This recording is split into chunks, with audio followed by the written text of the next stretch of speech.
Hi, in this video we're going to have a look at the new Denoiser which has been introduced in VUE R5, specifically for the path tracer in this particular video. You'll see on the screen at the moment I have a plane, just a simple 2D plane with a already populated ecosystem. For the ecosystem to be visible, we always need to untick dynamic population. So at the moment I can rotate this plane with the path tracer, and as you can see, it's gradually, once we stop the rotation, it gradually resolves and slowly but surely gets round to full fidelity. If we look within the render engine and the path tracer, we have some options now at the bottom of the path tracer options dialog box, which is the path tracer denoiser settings. So we have the option, yes, we can run without a denoiser. We have the Intel open source image denoiser and the Nvidia OptiX denoiser. Let's have a quick look at how these two denoisers will perform. Let's look at the Intel first. Okay, so initially it's just going to go through its quick routine just to establish itself, and we'll try a rotate. Now all these denoisers are based on artificial intelligence. We don't question how or why the artificial intelligence works, it just does.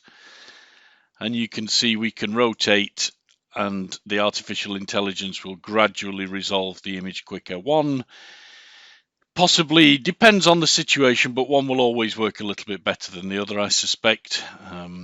With this being new, we're still experiencing the joys that this kind of technology will bring for us, but certainly AI has a future in the CGE and VFX industries. So you've just seen the Intel denoiser at work. Let's have a look, see how the Nvidia denoiser performs. Okay, so let's try a rotate. Now for me, it seems to resolve much more quickly. It certainly makes working in the path tracer a lot easier. We can zoom in and zoom out, and the resolution is pretty good. So we can test our ecosystems, we can test our scenes in the path tracer, but this denoiser technology also has a knock-on effect when it comes to finished renders. So I've done, using the same ecosystem on that plane, I've made a larger ecosystem. We'll just zoom in a wee bit so we can see what we're looking at. And we'll make the window larger. Okay. So you can see we've got quite a few plants going on here. This is a path tracer render. Let me just switch on the information strip so we can see how long. Oops, what did I press then? Okay, let's zoom in again. So here we have the meadow, as it were, rendered.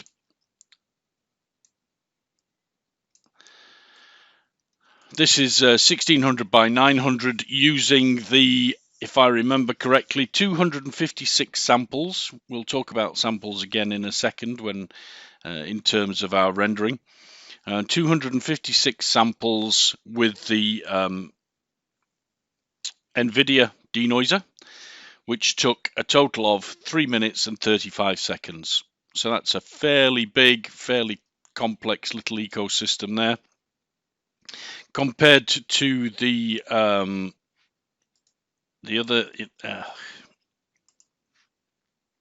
compared to the Intel denoiser, it rendered exactly the same scene in 3 minutes and 33 seconds. So the difference between the two in terms of time is 2 seconds. Nvidia 2 seconds longer than the Intel.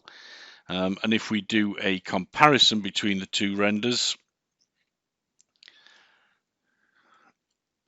I am hard pressed to see any difference. There may be a slight bit of blurring in there. It's very difficult to say. It's a pretty good comparison. Now the next two renders were with 1080. Was it 1080? No, 1024 samples. So we have the Nvidia at 13 minutes and 3 seconds, and the Intel came in at 13 minutes and 6 seconds. So in terms of speed, they are comparable. In terms of output, again,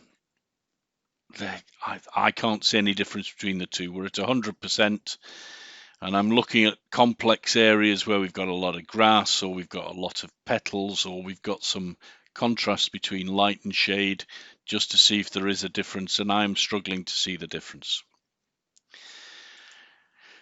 I spoke a second ago about samples, and one of the tests that I did was looking at the different sample levels in terms of rendering. So if I go back to the render button again and look at the path tracer, theoretically, the higher the number we have in this box, the higher the quality, i.e. the number of samples taken increases the quality.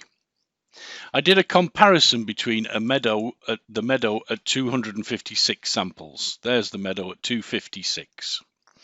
Here's the meadow at 1024. Now, the difference, I'll talk about the time difference in a second, but if I go between the two, there's the 1024,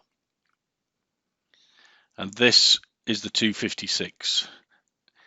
The implications here are there is essentially, visually, no difference between the two renders. The reality of the situation is at 256 samples, with the Denoiser 2 minutes and 59 seconds. 1024 samples and no Denoiser 8 minutes and 13. So we can reduce the quality by a factor of 4, but that means we increase the speed of the render by a factor of 4. Now this is only one test, obviously. I did another test with depth of field and found the same kind of results, a factor of 4 in terms of the speed of the render. Let me go back to the first one. Obviously the denoiser is there so that we can render at a lower sample level and get rid of all of the fuzziness and the noise that we have in renders at low quality. This is a fantastic step forward, I think, for VUE.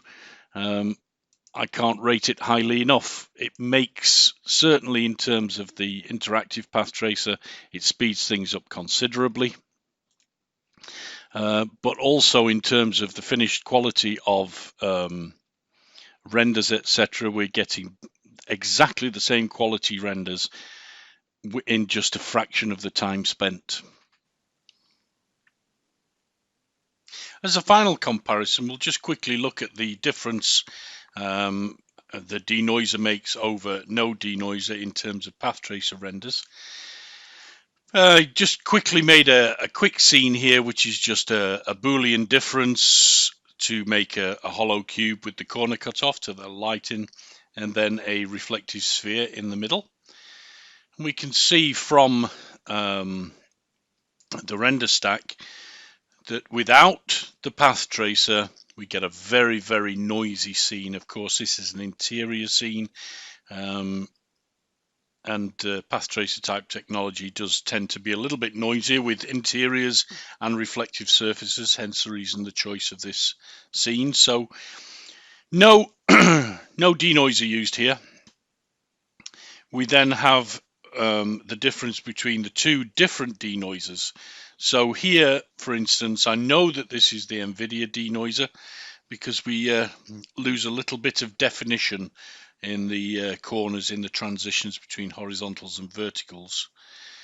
Whereas with the Intel, you can see we have a much better definition. It's much crisper. So again, no denoiser. That's the Nvidia, and then we have the Intel. As you can see, a massive improvement. I hope you take time to play with this new feature, and certainly with the interactive path tracer, because I think that this is a massive step forward in terms of our workflow and speed of workflow, flexibility of the workspace, etc., etc. We can now work much more quickly and resolve our design ideas at least four times faster. Anyway, give us some feedback. You know where we are on social media. We'd love to hear from you. Any questions or any future tips and tricks you'd like us to look at, please let us know. Thanks for watching. Bye-bye.